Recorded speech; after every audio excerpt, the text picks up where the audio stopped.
Through the so-called Brezhnev Doctrine, the Soviet Union claimed the right to intervene in the internal affairs of all socialist countries in the event of threats to the socialist undertaking. The USSR invoked this doctrine when it choked the liberation movement in Czechoslovakia in 1968. In 1979, it began a war of conquest in Afghanistan.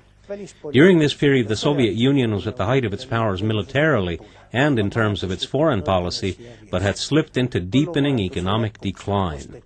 Beginning in 1963, the Soviet Union paid in gold for grain bought from the United States. The USSR proved to be incapable of keeping up with the scientific and technical revolution taking place in other countries. Her economy revolved mainly around material goods and was wasteful of resources. Raw materials were sold on the world market. Estonia's economic development also began to stagnate. The sharp rise in the price of raw oil that began in 1974 made it possible to continue for some time while carrying on development of military production. The Soviet Union couldn't compete in the arms race, nor was she up to the task of launching a war. It was just a matter of time until the USSR would disintegrate.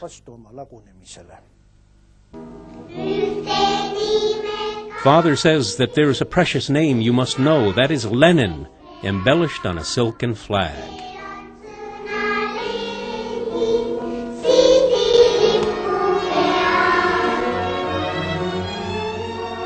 For the first time in the history of mankind, the advanced Soviet Socialist Society had succeeded in solving the nationalities question. A new unit had been forged in the form of the Soviet people. The party began manipulating awareness of the Soviet people from day one in nursery school, preparing it for work and struggle. National and linguistic differences were supposed to disappear in the melting pot that would produce this amalgam of humanity. The Estonian nation was in danger of being turned into a minority. In 1979, Estonians constituted 65% of the population of Estonia. Approximately 10,000 settlers arrived every year, a figure that was 4 times larger than the birth rate of the Estonian population. Do you ever think of a day when this land is no longer ours? Is it of no concern to you what language you are addressed in?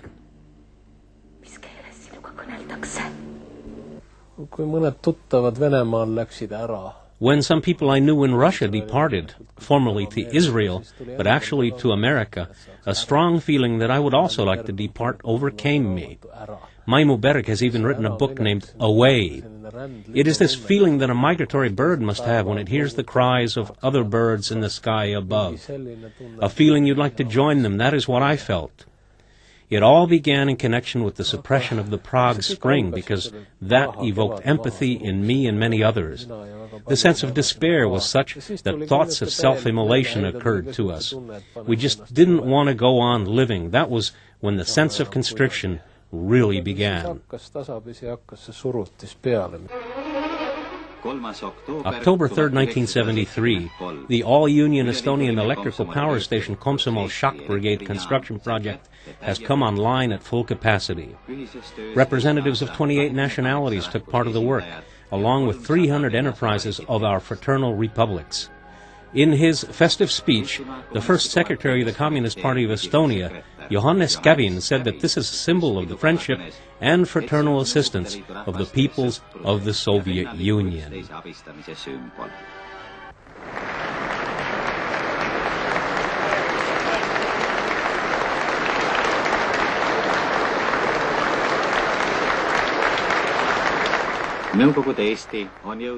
For the 3rd time in a row, Soviet Estonia is among the Union republics that won the all-Union socialist competition. The valuable awards have stimulated a new burst of energy, the wish and the readiness to work even better, even more fruitfully.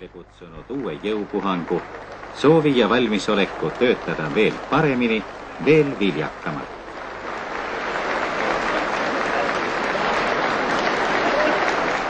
Back then, the value-added tax was the most important source of income to the state. Money was dispersed to the republics from this source of income, depending on the number of projects and events that were planned. We fared rather well in the Union-level Planning Committee, as well as the Republican Planning Committee.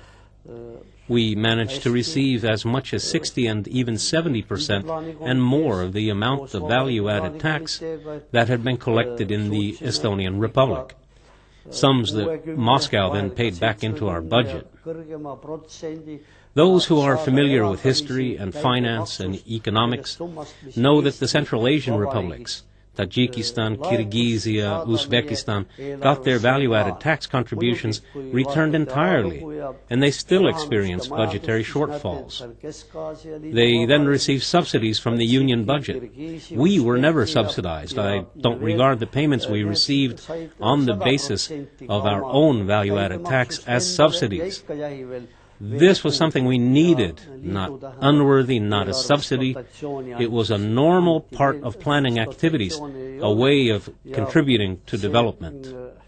Eraldamiste protsent käibemaksust, seda ma loen, et see oli täiesti nii-öelda väärikas ja vajalik meile ja mingisugune dotatsioon ei olnud. See oli lihtsalt teatud osa nii-öelda plaaniline rakendamine arenguküsimuste lahendamiseks. The Estonian SSR enjoyed a good position within the Soviet system in terms of her efficiency of production. Having said that, the local leadership was not in charge of Estonia's economy. All union factories were subordinated directly to Moscow. By the same token, Moscow also managed Republican Union enterprises, which produced 2/3 of industrial output. Enterprises that answered to the administration of the Estonian SSR turned out a mere 10% of all domestic production. Estonian heavy industry was dependent on imported raw materials, fuel, and labor. The fairly sophisticated electronics and apparatus industry was in the service of the military sector. Environmental concerns were totally ignored. The growth rate of industry fell off and quality deteriorated. The adoption of a market quality, which was intended to improve the situation, ended up being a mere propaganda exercise, something that made the people laugh. Buildings are springing up in the new Lasnamäe residential district in quick order.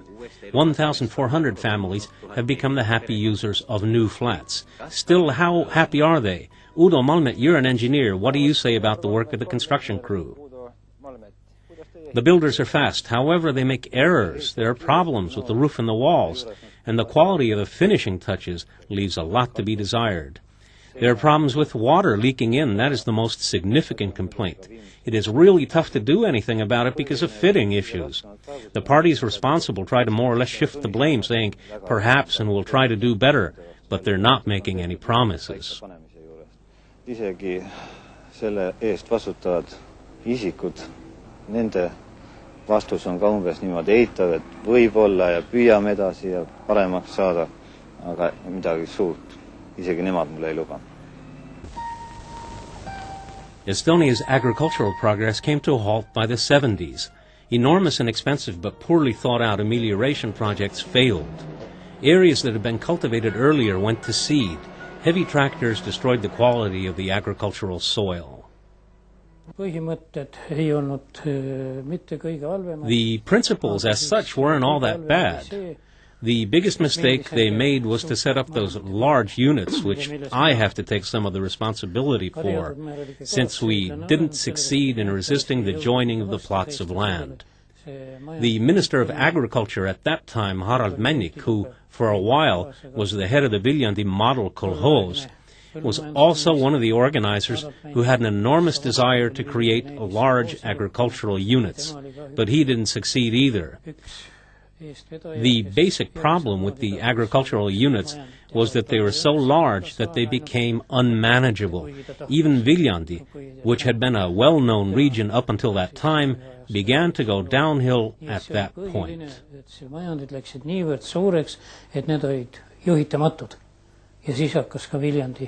Viljandi nii-öelda tolle nimetusega rajoon hakkas ikka tagasiminek.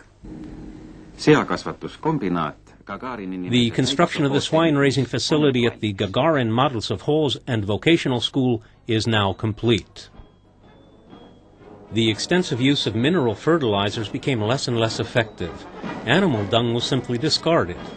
Large hog waste lagoons polluted the landscape. Estonia had been turned into a backwater of Soviet agriculture. Estonia and Lithuania enjoyed the highest per capita statistical figures for the production of meat and milk in the USSR. The milk and meat that were produced with imported animal feed was then transported out of Estonia for consumption by others. The only things that were left to Estonia were the waste and the squealing of the pigs, so to speak. Moscow decided how much Estonia had to contribute. Local economic bosses kept asking for more feed grain, but the deliveries decreased instead of increasing. Back then, production quotas were what caused us the biggest problems. These were commands that came from above, and I guess the departments of the ministries weren't up to the task of getting these norms reduced. The quotas for milk and milk products, meaning butter and cheese, and also meat, these were so high that we really sent them a lot. Take the large swine-raising facility here with 50,000 pigs. There was a period that lasted 2 or 3 years where none of the production was left for us. Only the workers at the plant were able to buy pork. The rest was all transported out of Estonia. Oma töötajatele sai müüa, mis soodustus oli, aga muu läks kõik. For one person to be able to milk 110 cows means that there has to be a good working arrangement, one that has been properly planned. Everyone has a job to do. What the economy needed was development, but instead of that we got propaganda and a cult of awards. Medals and red flags were handed out in ever-increasing numbers. The heartfelt and fatherly letter written by Comrade Brezhnev to the hero of labor, Leda Papes, was a stimulus that brought out the competitive spirit in everyone who was involved in animal husbandry, from the Moscow Oblast to Uzbekistan to Bulgaria. The media published Comrade Brezhnev's letter to Leda Papes, who milks cows at the Viljanti Sovkhoz. The freshly anointed hero of socialist labor takes a new responsibility upon herself to get the cows, on the average, to produce 5,300 kilograms of milk per year. Värske sotsialistliku töö kangelane võtab uue kohustuse saada iga lehma kohta keskmiselt 5300 kilogrammi piima aastas.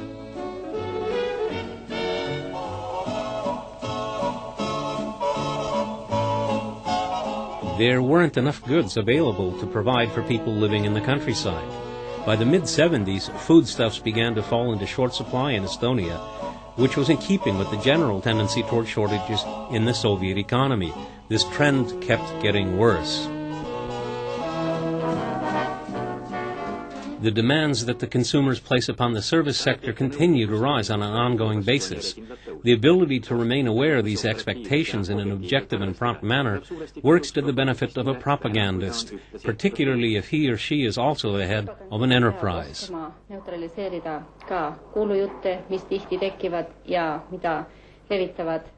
Propagandists have to be able to deal with the rumors that abound, disseminated as they are by our enemies.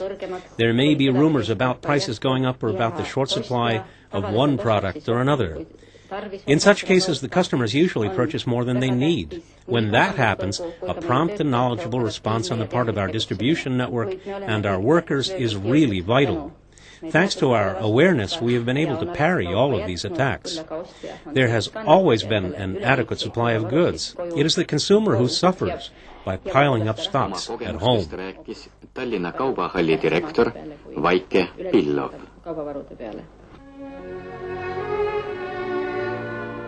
Ivan Kevin, who remained at the helm of the party for 28 years, managed to skillfully navigate the corridors of Moscow and the intrigues of Tallinn. In 1978, Karl Vaino replaced him in the leader's role.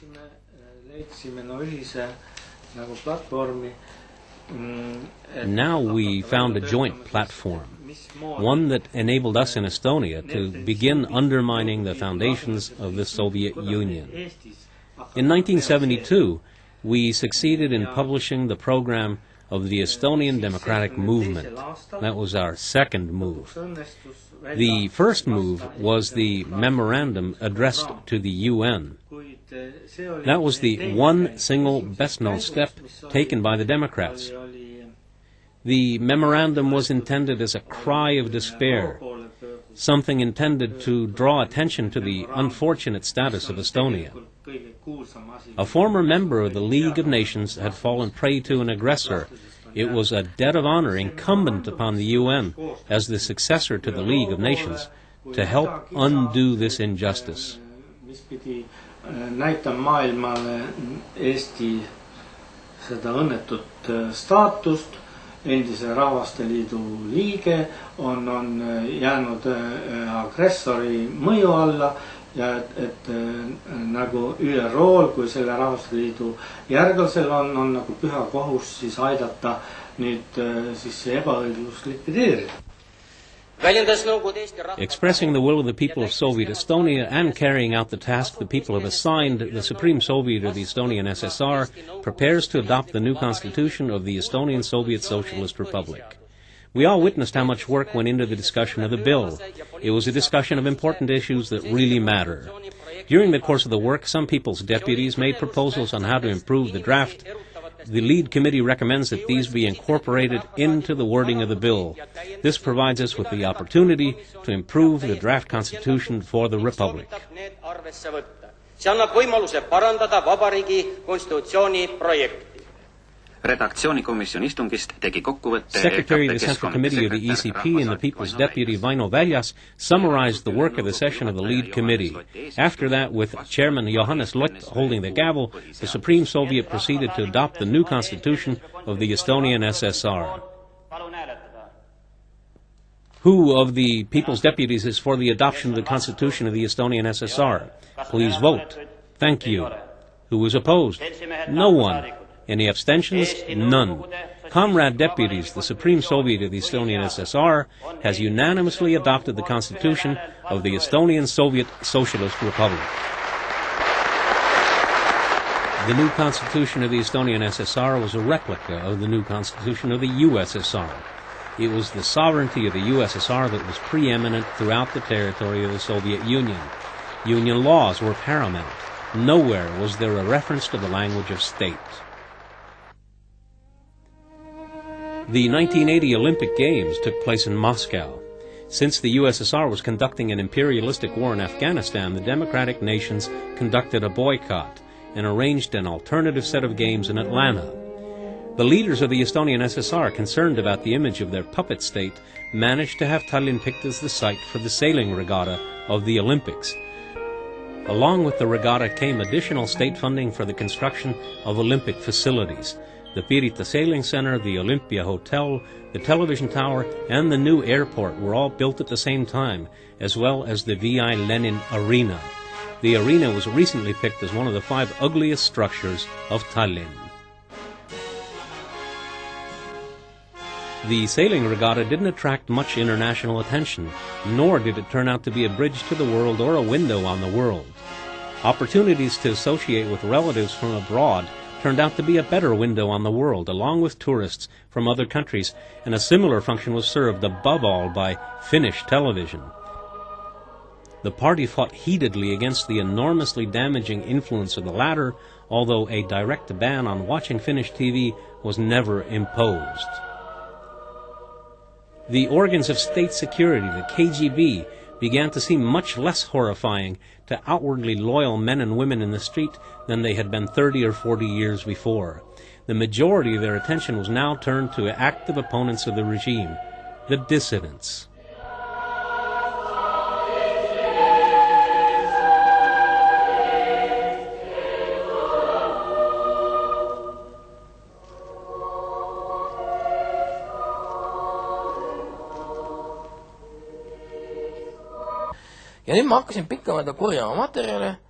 Over the course of time, I began to gather materials that might turn out to be useful.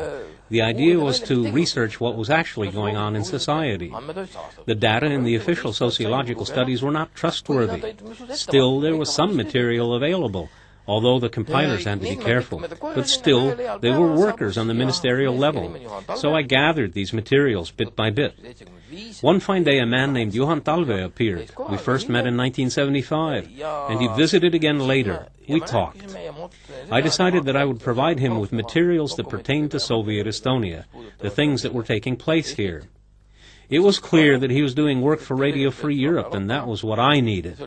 From then on, it became possible to send all sorts of materials abroad and to write letters at the same time, meaning analytical overviews of what was going on here, and also to steal documents and statistical and sociological facts and figures.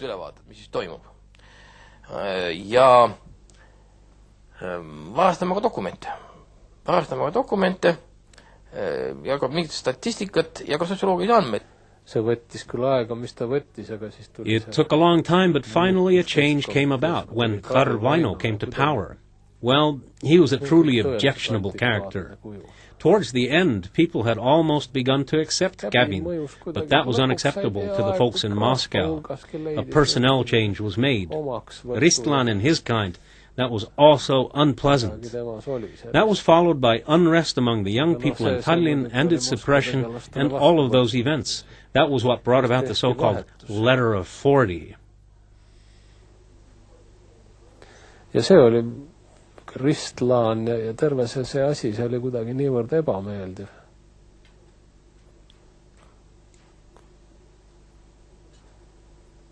Ja hakkasid need, no ja siis tuli see need noorte mäsu Tallinnas ja selle maha surumine ja kõik need sündmused, mis andis tõuke sellele niinimetatud 40 kirjale. On September 22nd, 1980, young people ran wild in Kadriorg when the rock group Propeller wasn't allowed to play. On October 1st and 3rd, thousands of students demonstrated in Tallinn. The police beat many of them brutally. Hundreds were arrested. The young people were upset because of Russification in the schools and demanded that the new Minister of Education, Elsa Grechkina, resign, for she was in charge of implementing this policy. On October 13th, 1978, Moscow had adopted a secret decree pertaining to the intensification of the teaching of Russian. The shaping of the Russian-speaking Soviet citizen, a person without ethnic awareness, was to be carried out through the policy of Russification. The language of people's friendship and cooperation was forced upon people. In regard to the decrees, we were obligated to respond to them. Of course, we discussed them within the upper echelons of the Ministry of Education. We made our own decisions in this context. Even so, the first document that our top officials adopted during my tenure was the decision about the teaching of Estonian language as a mother tongue and the teaching of Estonian literature as native literature. That was the first decision. Then came Estonian as a second language in the Russian schools. It was only after that, cautiously and taking our time, that we took these rather robust and final decisions. We did it, but we'd taken precautions first. In the broadest sense, of course, these things did have a certain influence. Venitasime natukene aega, et me tulime nende tõesti vene keele, nende küllaltki selliste tugevate peale käivate otsustuste juurde. Nii et me tegime seda, aga taust oli loodud selleks teine. Ja kui rääkida laias laastus, siis muidugi eks mõningad sellised mõjud ikkagi olid nendel asjadel, ei saa öelda. The increasing pressure of Russification and the ham-fisted quashing of the student demonstrations caused the intelligentsia to protest. At the end of October, a group of intellectuals addressed an open letter to the newspapers in defense of the Estonian language and national culture, protesting against the bilingualism that was being one-sidedly expected of Estonians. The number of signatories is what gave the document its name, the Letter of 40. At the same time, the successes of the Polish free trade union movement Solidarity inspired Eastern Europe and also influenced Estonia.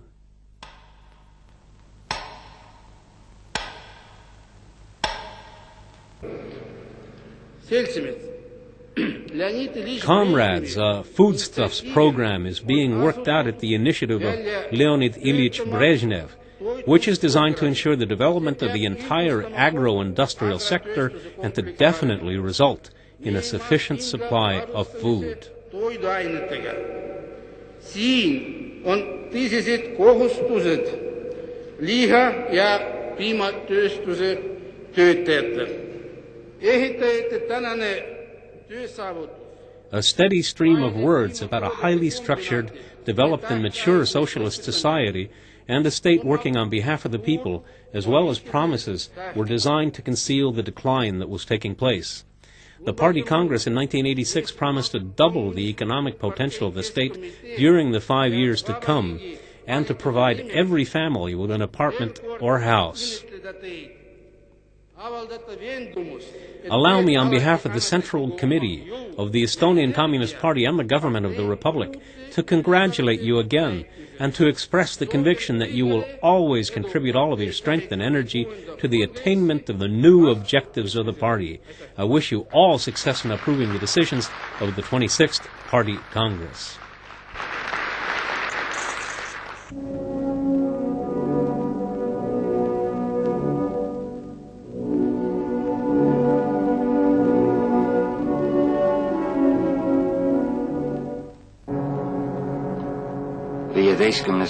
November 15th, 1245.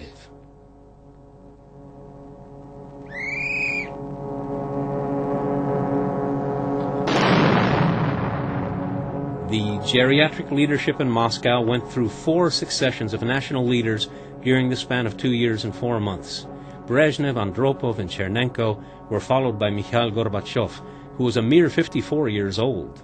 His objective was to strengthen the socialist system by increasing the tempo of economic development and by relaxing political pressure. Glasnost proceeded at a faster pace in Moscow and Leningrad than it did in the Union republics. Karl Vaino, the party leader of the ESSR, was at the very front line of the war against imperialistic ideology, along with his brutal lieutenants, and the Bureau of the Central Committee of the ECP went about business as usual in the usual Bolshevik mentality.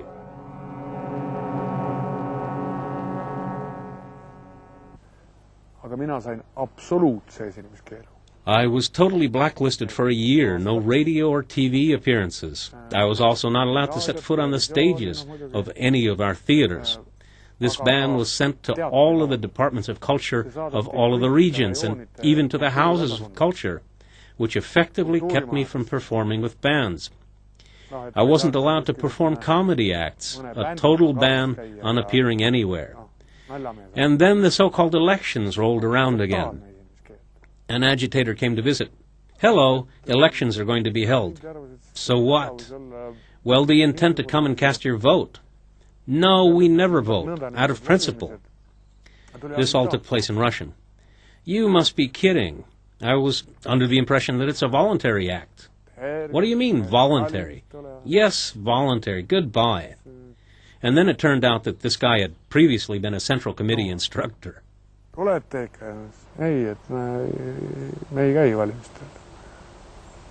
Põhimõtteliselt.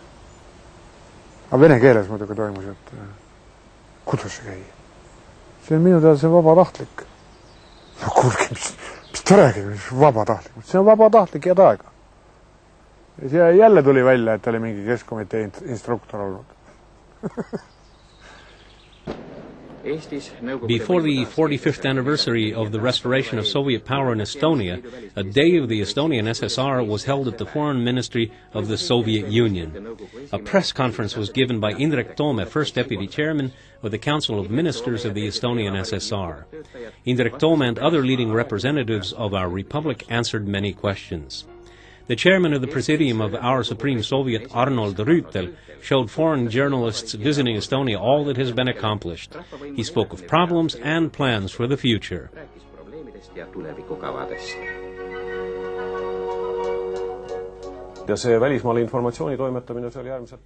Yes, conveying information out of the country was kind of funny because he could only do it by telephone, knowing all the while that the calls were being monitored. That was a troublesome undertaking. There was also the method of taking photos of the magazines we produced. Then there were couriers who visited from Finland, Sweden, and beyond. To an extent, we were able to maintain contact with the media. There were correspondents from Swedish newspapers in particular who took an interest in us at that point in time. 2 whom I'd been in contact with were required to leave the Soviet Union after I was arrested. The foreign journalists were accredited in Moscow. They had to have permission to visit Estonia. In these cases, tricks would be resorted to. The person they were supposed to meet with would be stopped from going to the meeting. They would just make it impossible to meet with the journalist. It seems rather strange now in retrospect. How could something like this be possible? But it was truly frightening, and the powers that be and the structures of repression made maximal use of this. You could say to the hilt. By then, no one was being killed or shot anymore. There were, of course, cases where people died in the camps, like the case of Yuri Kukk and some others, but those tended to be unfortunate exceptions. Direct and brutal physical violence of the Stalinist kind was no longer being used in the 80s, but the fear of brute violence was still being cultivated. You would hear rumors that one thing or another might happen to you.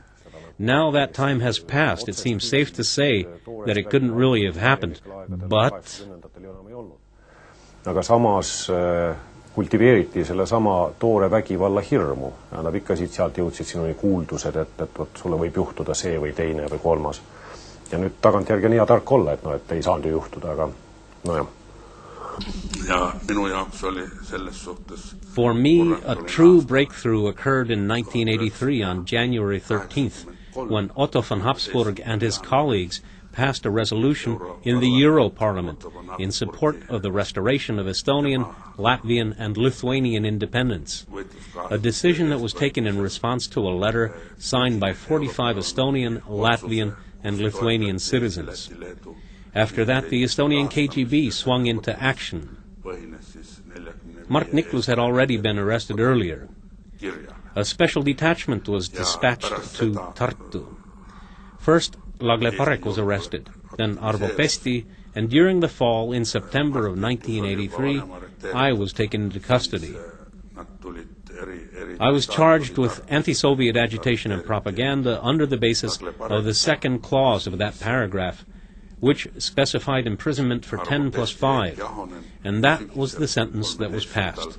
10 years in a special regime camp plus 5 years in banishment. If the Soviet Union hadn't disintegrated, I wouldn't have been released until 1998. In Tallinn, before being sent to the camps on the first occasion, the KGB workers who sent me off to bear my sentence said, "You'll do your time and return. Do your time like the others. Nothing really bad will happen." This time they said, "You're not going to come back from there alive, you filthy swine." Siis need KGB-lased ja kes teele saatsid, ütlesid, et kui varem oli öeldud, et istud oma aja ära, tuled tagasi, elad nagu teised, ei juhtu midagi, siis nüüd ütlesid, et no nüüd sa raisk sealt enam elusana tagasi ei tule. At the end of the 60s, a new type of resistance began to take shape in Estonia. Critics of the regime tried to selflessly inform the world that Estonia was occupied and bereft of human rights. A memorandum to the UN was written in 1972, followed by the Baltic Appeal on August 23, 1979. Estonian freedom fighters maintained contact with other dissidents in the Baltic states, Moscow, and Leningrad. However, the movement against the mining of phosphorite in Virumaa province, which came sharply to the fore due to a television broadcast on February 25, 1987, turned into a public action. It morphed into a general struggle for independence and took the form of opposition to the catastrophic policies of Moscow and the ECP. A great game now began. At the outset, the people were opposed to open pit mining at Toolse. They said that it might be possible to mine underground, which diverted people's attention. Then the Rakvere deposits were discovered, and they were even more extensive. At that point they said, why fool with Toolse at all? The Rakvere site is much bigger. This was typical of the Soviet obsession with all that is big, and the attention was now focused on Rakvere. That was in 1981. You could say the first phosphorite war took place during the 1972-1981 period. That was the really difficult struggle. And the next phase was from 1981 to 1987. By then there was less actual danger since the Soviet Union had imploded in an economic sense. At that stage, enough evidence had been amassed to prove that mining the phosphorite would have been impossible in any event. What would have transpired if we'd begun mining the Rakvere deposits, which are really enormous? The thickness of the phosphorite layer there at its deepest is 12.1 meters. Think about that. Up to 12.1 meters of phosphorite, with average readings of 5 meters. Had this actually been done, much of northeastern Estonia would have dried up, because mining requires that the water be pumped out. We would have been left with the mining cavities. The Rakvere region is also our best farming area. All of this would have caused a lot of pollution, and on top of that, it would have meant the arrival of an enormous number of immigrants. You will recall that a city designed to house 20,000 people would have sprung up next to Rakvere.